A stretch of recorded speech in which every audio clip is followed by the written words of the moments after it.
Welcome to Sticky, Stories That Stick. Join me, Amelia Forzak, as I sit down with master storytellers to explore what makes some narratives unforgettable. Let's get started. Hi, I'm Amelia Forzak, the host of Sticky, Stories That Stick, where I chat with successful executives, entrepreneurs, and thought leaders to explore the psychology behind memorable storytelling. Whether you're a speaker, you're writing content, or you're just trying to connect, there's something here for you. Today, I have a very exciting guest with us, but first, I just have to let you know that this episode is brought to you by Pithy Wordsmithery, a boutique firm founded by yours truly. I'm a New York Times bestselling ghostwriter, and I love helping people write and publish their books. My team and I have helped authors turn their stories into bestsellers and their brands into thought leadership platforms. Our readership is in the hundreds of thousands, so even if you haven't heard of us, there's a decent chance you've read something we've written. If you've ever thought about writing a book, check us out online at pithywordsmithery.com. Today, I have Jamie Maglietta with us. Jamie is an Emmy-nominated television news producer and an award-winning content creator. She's worked across Fox News Channel, CNN, and BET. Jamie owns On Cam Ready, a social media marketing firm and coaching business. She launched a visibility platform, the Visibility Program, focused on helping experts turn their expertise into content. Jamie is also the host of the YouTube podcast Unknown to Known. Jamie, thank you for joining us. Thanks for having me. So you have this amazing background that so many of my authors want your perspective and that your insider take on what makes storytelling interesting for different platforms and how you can get picked up in the media. And so I'm just very curious. Can you take us back to the moment when you first realized you wanted to work in media? Was there a specific story or broadcast that made you think, I want to be part of this? Well, when I was a kid, I had breakfast every morning with Diane Sawyer. You know, it was that news in the morning requirement that my mom had. So when I got to high school, I instantly knew I needed to be a part of the TV news crew. And my high school actually produced a TV news show that went to local access. So every morning, starting at 14, we would be producing the news for our, classmates, but also for the town. I remember watching something like that in my hometown and thinking it was so cool. So that's really what drew me, seeing Diane Sawyer in the mornings, knowing that I could interview people. And I just actually was one of those kids that walked around with a recording device. So I sang and then I would also interview people and as young as like fourth or fifth grade. That's so fun. So you've worked across Fox News, CNN, BET. These are three very different networks. Yes. What did each environment teach you about storytelling and the content that resonates with different audiences? Well, I think it's really important that your listeners realize every single network has their own specific audience that they're catering to. And even if they're a news audience, they know who their demographic is, they know who their listeners are, their viewers on television, and they do try to deliver in a certain way. You can't say that they're unbiased because if you really take a close look at it, they're either talking to a specific audience or mindset across all different networks, right? MSNBC, Fox News Channel, CNN, they're all cable news networks, and their goal is to bring you the news. But who is at that anchor table and who the guests are that they're bringing on, really can help you get a better understanding of maybe their direction or their thought process behind telling their stories. Now, I have been very blessed to work at both MSNBC, Fox News Channel, and CNN, so the three. I started at MSNBC and I loved it there. I was under Natalie Morales and I also PA'd with Lester Holt, and they are incredible storytellers. What I love about them is they seek out the truth, but what they really are always trying to do is connect the story to the listener that they know is wanting to relate and walk away with some type of transformation, either knowing something they didn't know before or having a new understanding about a topic. And then at Fox, it started to help me see it in more of an entertainment way. While at MSNBC, there was a lot of crafting being done by the anchors, much of the crafting that I experienced at Fox was being done by the reporters. Yes, the anchors were creating part of their show and the producers and the writers, but the reporters really had to put together their stories in a way that I hadn't experienced before. It was like a script that they would read, knowing when they're doing the sound bites, knowing what graphics they're taking, the headlines. They had to take complete ownership, at least when I was there and I would help reporters. It was like you knew the whole story and then you gave that to the show so that you had control of that reporting. And that was unique. CNN, the storytelling there is also very much of the producers that control the show. They're really driving what the reporters and the anchors are saying. There are many times there I would talk to the reporters and say, "Hey, can you get MOS, which is like man on the street sound, to elevate your story and make it more relatable to the audience?" So every network kind of has their own path, and they're all very different, I'm sure, today, but those were the experiences I had. And it was very different storytelling at each cable network. And it's also trying to understand what your audience needs at that time of day. So your stories may be different at night than they are in the morning. So it's just trying to understand who your audience is and how you want to connect with them. And if you pay attention to that, you'll start to see patterns across the different networks. Yeah. It's interesting because, and I went to school for journalism also. So there's something that happens, and the story that you tell about it can make it seem completely different depending on how the information is presented. And obviously, you want to keep with the facts, but you do have a lot of flexibility in terms of how you tell that story. And so, as people, now that we're all our own media outlets and we're expected to post on social and, do all these things, it kind of puts people in that role of being the reporter or the journalist where they're trying to report on a fact and make sure it connects with the audience in an interesting way. And that's something that people haven't really been trained on, right? Mhm. So when So yeah, I completely agree. And I think, the one thing I want to stress to everyone here is you really need to think like a producer, think like a journalist when you're creating your content and telling your story. You need to know the who, what, where, when, and why, the how. You need to make sure that you're filtering out disinformation and misinformation.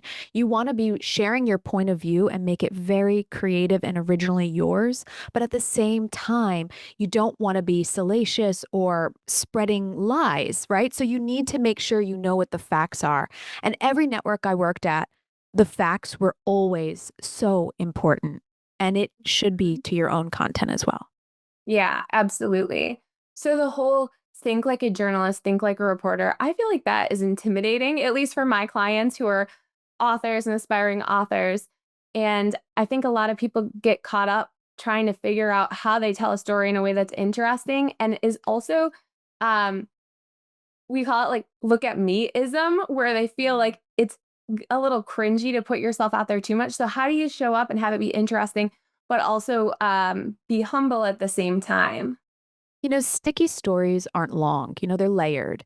You need to build in breaks and bring your own perspective into it too. Like you don't want it to just be me, me, me. You do want to always talk to your audience. So, what I always tell people is you need to know what are the words and what is the language that your ideal client, your ideal reader is using. And that's the language you want to give in your own content. You want to connect with them. You want to talk directly to them. It's less about you and it's more about what you can do for them. I always say, you need to know who you're talking to, how you're going to communicate, the approach and the transformation you're going to deliver. And that's across news as well as creating content. Because sticky stories, they're produced with intention, right? They're not random, they're rehearsed, they're refined and usually emotionally aligned, right? You can't just start sharing content, you need to be strategic when it comes to your own personal brand, especially as an author. And I highly recommend you start when I'm saying think like a producer or think like a journalist, you want to have that journalistic integrity, right? When you're going to your stories, make sure they're true, make sure they're factual, make sure you're sharing your own point of view and not someone else's. I also say, think like a producer in the sense that when you're crafting out your message and how you want to share it, Do it in different ways. On television news, you have segments. Your A block is always like that hard hitting news story, right? If you're an author, that could be your main point of view, right? Your Mhm. constant message that you're circling back to. Your B block on TV news, that second block in the hour, is sometimes more of an explainer, like a deep dive with a cute, like a creative angle or a new guest, fresh voice. That could be your opportunity to really highlight maybe a client or someone within your network or some quotes from your book that people made. So it's like that's maybe your Tuesday, right? If you're thinking in days and segments. And if you Mhm. start thinking in that way, you'll start to create segments of content to break down your thought leadership and start expanding your brand online in more digestible ways that don't ever feel like it's me, me, me. It's more you giving and giving to your audience. And that's what's going to help them come and follow you. Because right now we're seeing people follow people. People trust voices. They're trusting voices, they're trusting people more than they're trusting brands and networks.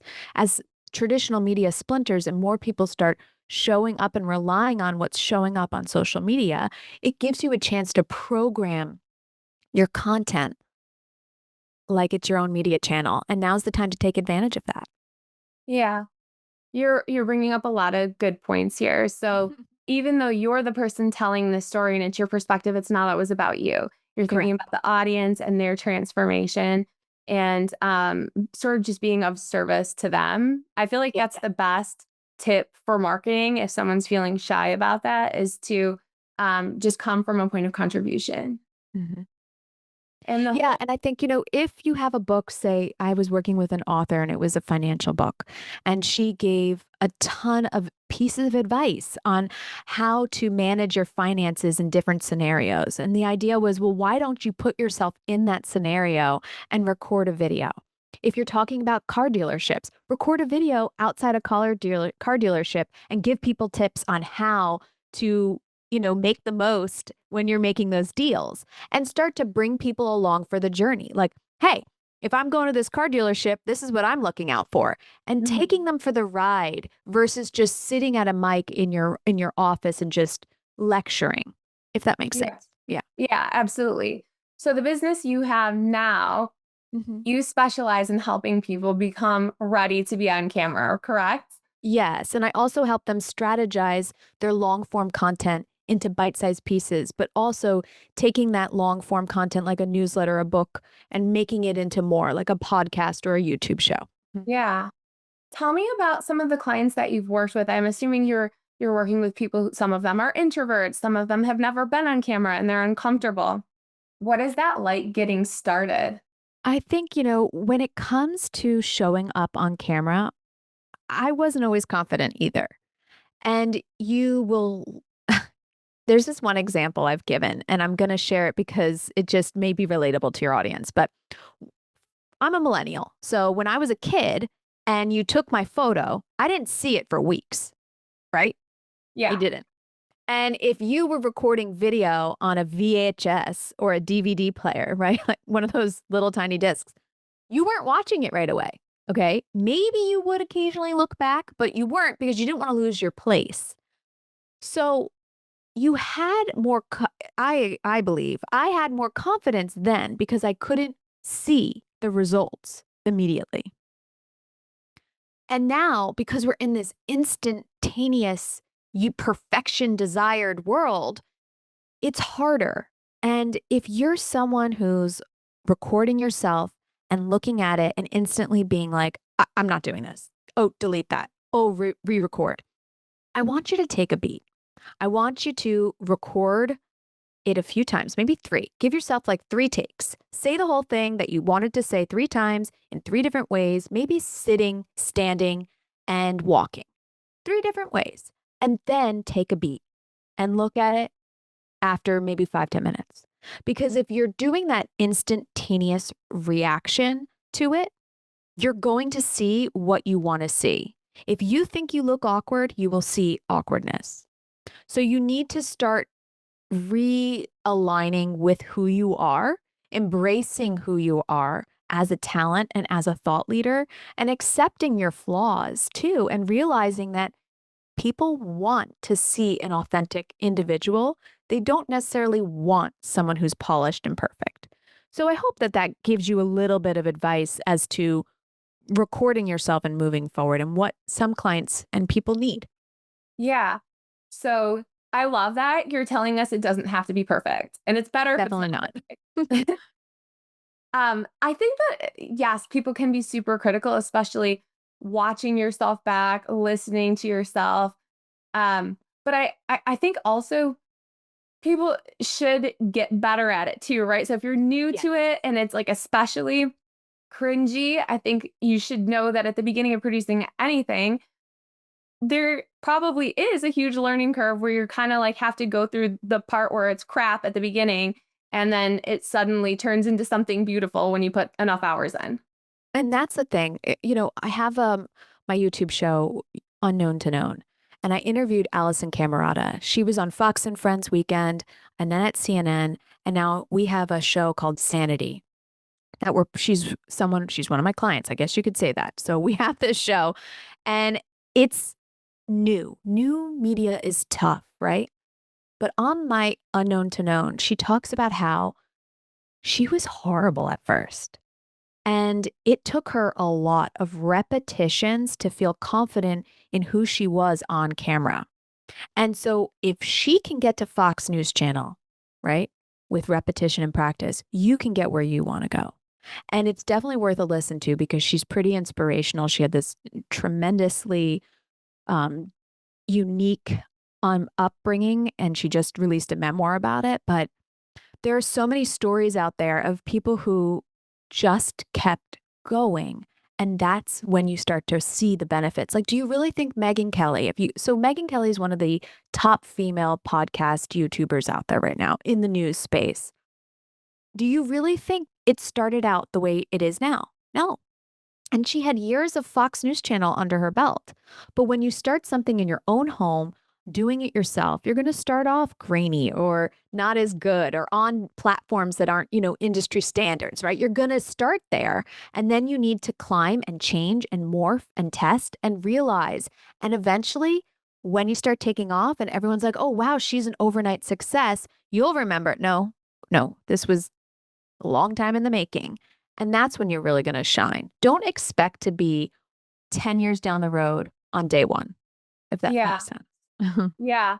I was actually listening to your podcast the other day and I heard someone talking about how when she looks back at the content she created from years ago, she's like, ooh, let me actually delete some of that stuff. But how that's a good sign because it shows you're getting better. Yes. And obviously, you want to get better at things. And so if it were stagnant, that'd be even worse, you know? Yeah, and that episode is actually with my sister-in-law. So she had zero, like a few hundred followers on TikTok, and in 1 year, she's now almost at 32,000 followers as of this conversation. Wow. So it's definitely worth if you're someone who's trying to build a brand and you're over 40, that's a conversation to check out. And it's also a point to make. So many people, authors especially, think, should I be on TikTok? Yeah, you should. Book talk is huge. No matter what you think, like, is it saturated or not? It's not oversaturated. It is a huge opportunity, and you should be on TikTok. And even if you think, oh, I'm too old for TikTok, no, you're not, because right now I'm in this TikTok sponsored creator program, and they want our demo 40 and up. And there's just so many brands looking for older women to kind of weave in their products into their content. So the algorithm apparently enjoys when you start showing up authentically you and giving advice of that age. So if you're listening and you're an author and you're trying to think, where do I show up? TikTok could be a great place. Wow, that's so interesting. So I do have one author who has done a great job of showing up on TikTok and just going for it. And I'm seeing her content take off, and I'm so proud of her. So shout out to Dania Vidal, and she'll be a guest on another episode. But tell me, because I'm trying to sort of replicate what she's doing to help the other authors that I work with. Mhm. How do you just start having a presence on TikTok? Like, where do you even start with that? Well, I truly believe that if you're writing a book, you should be starting your brand building on TikTok. For example, right now, I'm not. I'm having this complex. Like, am I an author or not? So I made a workbook, right? So you see, it's like a big workbook. I am sharing every moment of it. Like, this is my proof, right?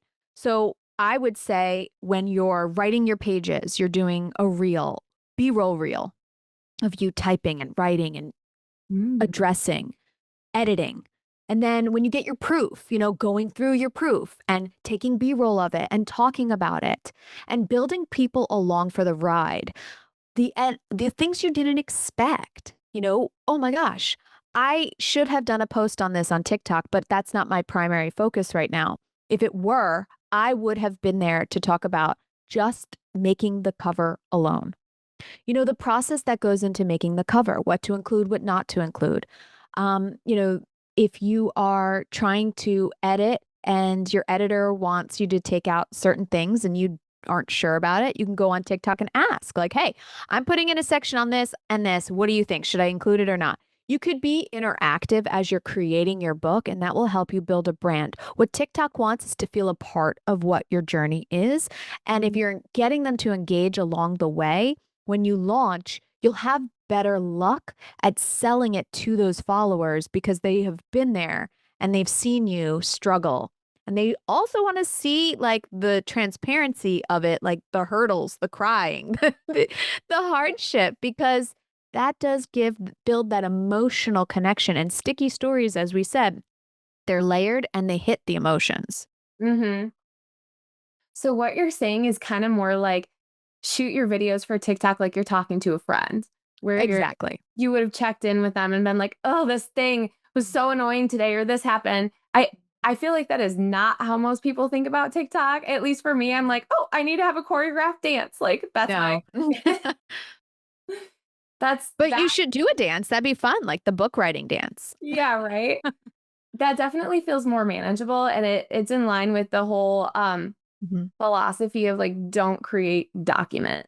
Like if you just document Yes. what you have going on, that is enough to create so much content for you that you don't even have to think harder about it.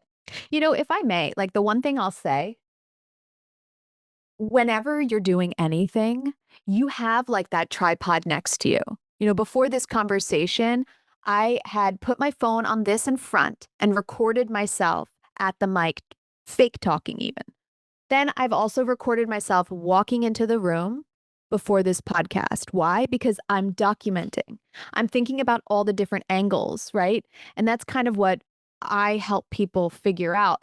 You need to have that shot list to document your moments. If you're just, at your desk all the time, think about, well, how can I make this look a bit more interesting? Maybe you put the tripod to the left side one day, the right side the other, in front of you, behind you. You get something like this and kind of, put it on different areas of your desk to get different angles so that you can really help people not feel like they're seeing the same thing all the time, too. Give them Okay. variety. Okay. So when you do this, you're sort of like, are you splicing things together to create, so you're not just doing it in one shot. You can do it in one shot, but would you create like more of a story with the whole thing that So you're for doing? me, like if I were writing say this is I'll just do this as an example for this, right? It's 10 seconds, 10 seconds, 10 seconds, right? I'm not doing one long clip because when I load it into my editor, Mhm. my editing app, I like shorter clips because it really helps me remember all the shots I took. Now you could do one long one and then chop it up. It just I feel like is a bit more time consuming. It's good to have a shot list in place, identify the different points and angles that you want, preliminary go around your room, say, okay, is this a clean shot or am I seeing medications and, trash in the background? Go around and make sure it's not messy and then record because if you're telling your story, you want to have visuals to go along with it and do a voiceover if you're not comfortable on camera, right? Having the B-roll, which is what everyone calls it, it's not the primary video, right? It's the backup B-roll is backup B-roll, and so backup video. And it's mainly because if you're out in the field and you're shooting a film or a interview, the B-roll is filler video. That's why it's called B-roll. But for us in these purposes, it's kind of becoming the A-roll in a lot of cases because people just use the B-roll to tell their story. So I would say shoot video of yourself, do voiceovers. Right now, episodic content is really good. And if you're an author, that's like right in line with you as a brand. So you could be kicking off like, hey, I'm writing a book. Let's get going. And even if you started months ago, you can still kind of use those videos that you maybe started months ago to kind of create content now. Don't feel like you're behind, is the point. Gotcha. So, thinking about the clients that I work with who aren't deep into video editing, how do we make this easy for people who maybe don't feel comfortable or they don't have the skills yet for editing videos? Is there an easy button or an app you can recommend? There's an easy button. There's definitely an easy button, and there's definitely easier ways. If you wanted to do a B-roll reel and you just want to do one angle for 6 to 7 seconds, that's fine. That's a reel. But you're not really going to say much under it. So it's more of a text on screen kind of video. And you could start with those where maybe you're giving a quote or a piece of advice or something from your book on screen. And you're just going to shoot like a little piece of video to go with it and start there. But CapCut has AI editing, which is incredible. And that's also why I like to shoot everything in like 5 to 10 seconds, because if you load it into an AI editor like CapCut has, it will edit everything together. Same with TikTok. If you give it, say 5 to 10 different shots, it will edit it together for you if you do an auto cut. And so auto cuts are a really great easy button way to create B-roll content that can help you get started. Okay. So we don't need to hire a Gen Z assistant to do this for us necessarily. Okay, great. Yeah, that's what a lot of my clients just think that they don't have this skill set and they can't develop it. Well, that's what my visibility program's all about. It's trying to get people to realize they can do it themselves. And I think you should be. Like hiring is just a cost that a lot of us don't have as entrepreneurs and people who are starting, our own podcasts or books. And that's not what we have time for or money for when we need to be spending it on the ghostwriting, the editing, the marketing. And the social media is outside of that. There's not many marketing companies that include that without it being a very high ticket marketing company. That's so true. And so this is something where it's really worth it to learn how to fish instead of just getting the fish caught for you. How do we figure out how to make this sustainable and not spend like a lot of time on it? That's the other thing is like, how much time should people be spending on this? Well, I have one person I worked with where she did 15 minutes a day, and that's it. 15, 20 minutes a day, every morning. It was like, okay, what do I want to post today? What am I talking about today? And she just tried to make it very much a part of her workflow. And I think that that can be helpful, except when you go on vacations or when you want a day off. But it does help you establish a routine. And in television news, that's what you do. You're producing a show every day and you have to make time for when are we creating social media? Okay, we have time at 11 a.m. every day. So that's when we're doing it. So you commit to it as part of our job. And it makes sense if you are trying to establish a brand, but you don't have to be there every day. You could say, I just want to be there 3 days a week and I'm going to do it Monday, Wednesday, Thursday. Done. Don't do it Friday. Fridays are kind of a waste. Not many people are engaging on Fridays. But if you pick your days and you post those days and you stay consistent, you can see growth. You can see change. Amazing. So tell me also about how this connects to bigger picture. Like a lot of authors want to build up their own platform so that they're seen as a bigger thought leader in their area, and then they can do interviews on the TV. How do you do that? Like, I know you help people pitch or be pitch ready. Tell me more about that. So you have to look at your online persona and your online presence as your audition for the press. You really need to see it through the eyes of the media. And if you aren't showing up, it makes it a little hard for them to say yes when maybe you or your pitching firm reaches out. Now, to connect with the media, it's so much easier now than ever before. LinkedIn, Instagram, Twitter, X, there's all these different platforms that they hang out on. So you should be hanging out and trying to find them, friend them, like them, follow them. Because if they see when they look at, say you follow them and they say, oh, well, who's this? And they look at your profile and you have it all set up well. It's clear who you are. It's clear who you're talking to. And you have content there that already shows you as on camera ready, talking to the camera, giving tips, pouring value into your audience and occasionally leaning into niche news. That makes you stand out. And realize that when you pitch or your book gets out and you start posting about it, if a reporter comes across you, they're then going to see, did this person ever have an interview before? They're going to look you up. Were they ever quoted in an article before? Nope, don't see that. Great. Maybe they were on a podcast. Okay, let me look at YouTube. Are they on a podcast? Nope, I don't see them on camera. All right, well, I don't know if they're going to be a good fit, but their TikTok has 30,000 and every post has tons of engagement. Maybe they could work. Let me see what they're talking about. You have to see it as like through the eyes of a producer television. Now, through the eyes of, say, a writer for a magazine, they may not care about how you perform on camera, but they may care about the engagement. They may think, oh, well, you know what? This book kind of had me like, it could be interesting. But now that I see that their engagement online is so strong, they could be a good fit. You have to think about it through the eyes of a producer. As I keep saying, think like a producer. It's more of just trying to see how you're viewed by the media and tweaking where you can so that you are more appealing. Got it. That makes sense. Can you tell us more about we're saying let's get connected with certain reporters or producers. How do you even figure out who those people are and how do you find them online? So if you're, I don't know who your authors are, but I'm going to just put it in pools.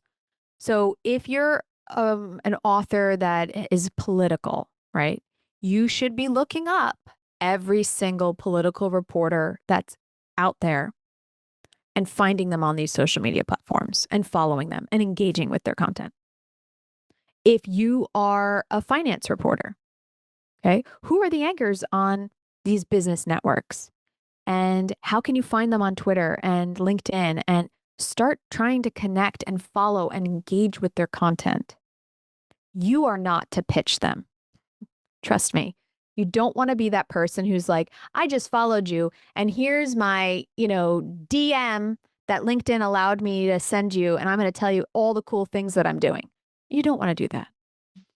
You want to think of it as, and I don't want to gatekeep, but I tend to, because I don't want to share so much that everyone's doing it and reporters start getting upset. But I would say it's really good to send ideas. So say you're an author and you come across this article and you're like, oh, this could be a really good story. Now that you start knowing who the reporters are and the anchors, you may say, oh, you know what? I wonder if I could send this to X on X. She could benefit from this, or tag them to an article and say, hey, I saw this and thought of you. You're building a relationship. What would you do in a regular situation to make a friend? You may share something with them, tag them, try to build relations with them digitally is just the same way as what you would do at a party. So if you would go up to someone at a party and be like, hi, I'm an author and I'm writing a book and it's coming out in November and I'd love to be on your show. Wow. You don't want to do that in person and you don't want to do that digitally. You really want to think about how to build relationships. What can you give that person and not necessarily think about what they can give you? I love this. This is such great advice. You're essentially teaching people how to DIY their PR, which is so valuable because PR is expensive. It is. And it can be great, but usually it's at least a few $1,000s a month minimum commitment, and you're never guaranteed any kind of specific outcomes with PR. And so it's something that, and I think you need to have at least 6 months to even see the needle move. And so if you are not interested in that kind of commitment, you really need to do a DIY situation. And a lot of authors don't know how to do that. And DIYing, so right now with my visibility program, I started with it being more of a get you online. And then I'm going to have a coaching program starting in 2026, where it will be focused on how do we get your message across to the media? What could you be doing this week differently? And it's more of a group coaching setting to give people that DIY opportunity. But you don't want to be the person who's pitching all the time. It really needs to be relationship building. And if you're someone who thinks like I could build relationships, like give it a try. But it does take legwork. You know, I highly think that PR firms are great investment and it's worth doing, but you can also start with a lower entry where they do the digital book release tours. Those are really key, and I've put those together before where you're just getting an author on a variety of different digital platforms. Like a digital magazine, a podcast, talking on a blog, a live blog, a Substack. And that type of grassroots effort in the beginning can be good before you start putting in the money to really maybe push yourself over the edge on the PR front and get your book out there. So you want to think of it in phases sometimes, if you can't go all in with a big agency. Yeah. And the relationship building part, that is essentially for PR what you're paying for, because that's the time and effort that they put in. They have all the connections. They've already done that legwork. And so they can easily like pitch you to these different outlets. But if you're doing it yourself, you're starting from the beginning where you're not pitching yet. You're just meeting people. Yeah. And I think one of the things that I bring to the table that I'm trying to build out on now is the relationships with the PR firms. And so what I've done with some clients that have come through, it's like, okay, I think this person's actually ready for more. And then I'll introduce them to the big heavy hitters that they could potentially do well with that maybe aren't like the publisher side, where they're with a publisher, but they are with magazines and TV and could potentially help them. So I've helped people in that way. And I enjoy being able to kind of point them in the right direction. Sometimes I've said, hey, these are 4 people I think you may want to talk to because I think you're ready. But a lot of people that want to DIY, I say start with social media, start with showing up on LinkedIn, make yourself known, build your brand, and start when you start the book because that is going to help you build engagement, and engagement is what you want when you start pitching the press. Yeah. I love the advice of starting early. I always tell my authors that, and it's not something that anyone ever wants to hear because when you're putting in so much work for a book already, marketing is a whole separate project and it sucks. I'm sorry, but yes, it is a whole separate project. It sucks. And you may not get anyone listening. Yeah, definitely. So the whole journey of unknown to known, and I'm sure it can take different amounts of time, but like what should people plan on before they're seeing actual results? So the whole reason I'm focusing on that unknown to known journey is I'm on it myself. I'm not a very known television producer. Yes, I've worked for known networks and brands, but I, as an individual, as a personal brand, am not known. You don't go into a meeting, with people and say, "Oh, do you know Jamie?" No, I'm not. I'm not like Wolf Blitzer, right? So you have to think about what is your end goal? How known are you talking? Where do you want to actually be known? There's this one author I had connected with, and her book was about friendship. And I said, well, that's a tough one. Where do you want to be known? And she wound up becoming known by Mel Robbins. And that is impressive, right? Where you can build those relationships online and then land your book in the right hands, right? To become that known, I don't think was on her initial radar. Like, can I become that known? So you really need to think like, what is my dream outcome? Because you can attain that if you're strategic and you lean into newsy angles and niche topics and trends that you as an expert in your niche can weigh in on. For her, I think it was like her publicist pitched her in a way that it just made sense for their topic. I think it was like the Let Them. I can't remember exactly. But she wound up there, she wound up in magazines, and it was all about trying to use her leverage within a certain topic or trend of the week to really help market her and make her appealing. And that there's definitely a variety of PR firms that can do that, but this one I thought was pretty impressive with how they took a friendship book and made it like really appealing, right? So Mhm. it's all about figuring out how you can be appealing. So let's say you're not friendship. Say you're talking about, I'll go back to finance, personal finance.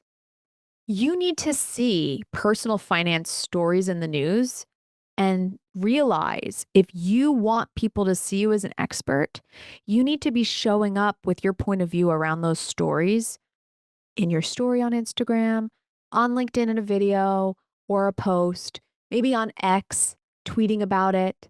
If you're reading an article, I'll say to people, when you're reading that article and you disagree with an expert, that's also worth sharing. You can share that easily on X or LinkedIn, or pop into your tick on TikTok and use that article behind you and say, hey, this woman said this, but here's my take. And you push to your book. That's a way to kind of start building your brand on that unknown to known journey and start becoming known within your niche as an expert. But Mhm. this journey of unknown to known is definitely different for everyone. You have to realize, you have to recognize again what you want your outcome to be and the steps it takes to get there. You can't expect to be, I'm going to be a top, 10 seller. I'm going to be on the top book lists if you're not putting in the work. There's a Yeah. lot of people who think that, but if they're not putting themselves out there as a speaker, as a, hosting workshops within their niche, showing up on social media, being present on LinkedIn and Facebook and doing live conversations, coaching, being out in their communities.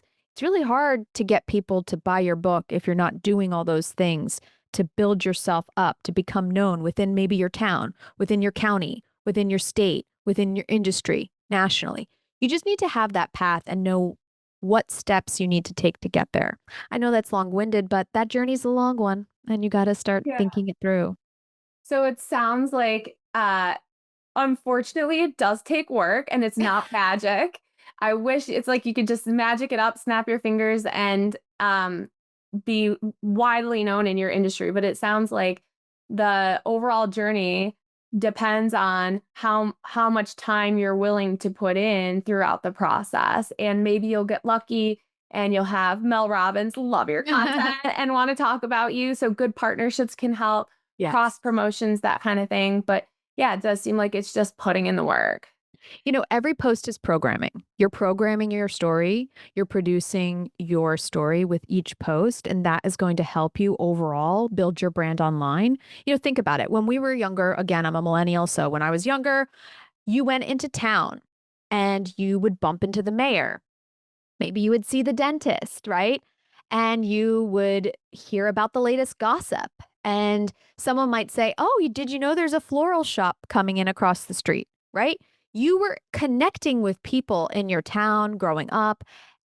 That's not really what happens much anymore. I mean, I'm sure there's a lot of towns where that does happen, but if you are someone who's online shopping and you don't really go into town to pick up a hammer at the store, how often are you going to bump into people? And if you do telemed, when are you going to see your doctor? So you need to think about social media as your town square. Social media is your town, and you need to start building those relationships there so that you can become more known in your niche and online. Hmm. I think that's great advice. So good that my dog started barking back here. Um, so I love the idea of staying connected in your town and also staying connected online. It's a whole project, I think, is my biggest takeaway here is it's not like a little side project. It's a main project, especially for authors or anybody who wants to get a little bit more ahead of what they're already doing. And I'm sure you've already talked about this with other guests, but I will say it's very important to be building your email list. Like if you're not building that email list, Mm-hmm. it's a lot harder to get that book in the hands of everyone you want it to be in. And you need to think about your email list well before you even start that book. Mm-hmm. I always coach people to work on their email list well before the book Yeah. and to have a really good lead magnet that people will want the content so that they're able to collect the emails and then months before the launch, stay in contact with people. Mm-hmm. Yeah, I would agree. Amazing. So tell me, where can people learn more about you and stay connected? You can visit my website oncamready.com. I do have my visibility program coming out. I'm not sure when this will post, so it may be out by the time you listen to this. You can also find me on LinkedIn, Jamie Maglietta, or Jamie_Maglietta on Instagram. And the YouTube channel is On Cam Ready Media. And that's where I have my Unknown to Known video podcast, as well as the Think Like a Producer podcast, which is giving 8 to 10 minute videos of ways to show up more professionally on camera, deliver your talking points, handle media interviews, and just start producing your life so that you become your own showrunner and you produce out your story across all platforms so that you have a strategy in place. So much good advice. No matter where you're at with trying to build your personal brand, you sound like you've got something for just about everyone, which is amazing. So thank you so much for joining us. This has been so helpful. And Thank you so much. Amelia Forzak from Pithy Wordsmithery. Thank you. Thanks for listening to Sticky Stories That Stick. We'll see you again next time. Be sure to click subscribe to get future episodes.